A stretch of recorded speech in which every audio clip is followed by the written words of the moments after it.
दोस्तों, आइए जानते हैं कहानी गुरु नानक देव जी की। गुरु नानक देव जी ने भारत के चारों ओर उदासियां यानी यात्राएं की तथा मक्का तक भी गए। इन यात्राओं में उनके परम भक्त तथा श्रद्धालु बाला और दाना उनके साथ रहते थे। इसी यात्राओं में एक बार वह एक गांव में गए जहां पर सभी नर नारियों तथा बच्चे बूढ़े ने उनका हार्दिक स्वागत किया। गुरु जी उनकी सब सेवा तथा श्रद्धा भाव से अत्यंत प्रसन्न हुए। बाला और दाना भी खुश थे। अगले दिन जब गुरु जी के साथ गांव से चलने लगे, सभी गांव वासी उनकी विदाई करने के लिए आए। उस समय गुरु जी ने आशीर्वाद दिया कि आप सभी लोग उजड़ जाओ, यानी कि देश के कोने कोने में घर जाएंगे। सभी विभिन्न स्थानों पर जाकर रहे और मर्दाना आश्चर्यचकित हो गए। क्या ऐसा आशीर्वाद है? परंतु रहे कुछ नहीं बोले। अगले दिन वे यात्रा करते करते अन्य गांव दूर थे।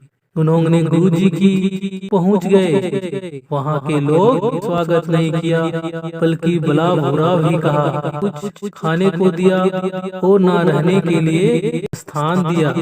बितानी थी, इसलिए तीनों ही रात थी, इसलिए रात पेड़ के नीचे जमीन पर सो गए। दिन जब वहां से प्रस्थान करने लगे, गुरु जी नानक ने चलते समय कहा, मान करे कि यह सभी लोग इसी गांव में ही बसे रहे, स्थान पर ना जाएं। देख बाला और मर्दाना स्तब्ध रह गए, उनसे नहीं रहा गया।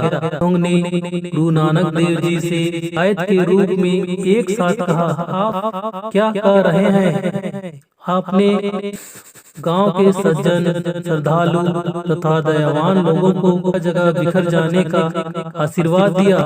इस गांव के दुष्ट, अभद्र तथा क्रूर लोगों को से इसी गांव में बसे रहने का आशीर्वाद दे रहे हैं। इनसे यह सहन नहीं होगा। साहिब जी बहुत ही भाव से बोले, उन सज्जनों की इसमें ही नहीं, संसार में सर्वत्र आवश्यकता है। अभी चाहेंगे, सत्कर्म करेंगे, इससे समाज तथा मानवता का कल्याण होगा। लोग अपने अवगुणों तथा दुष्ट कर्मों से भी जाएंगे, वातावरण को करेंगे।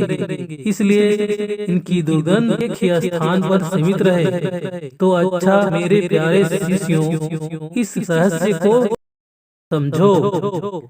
बाला और मर्दाना गुरु जी के चरणों में नमस्तक हुए, क्षमा याचना की। तब वे अगले यात्रा पर चल पड़े। दोस्तों, ऐसे ही वीडियो चाहिए, लाइक शेयर एंड सब्सक्राइब करें। Thank you for watching.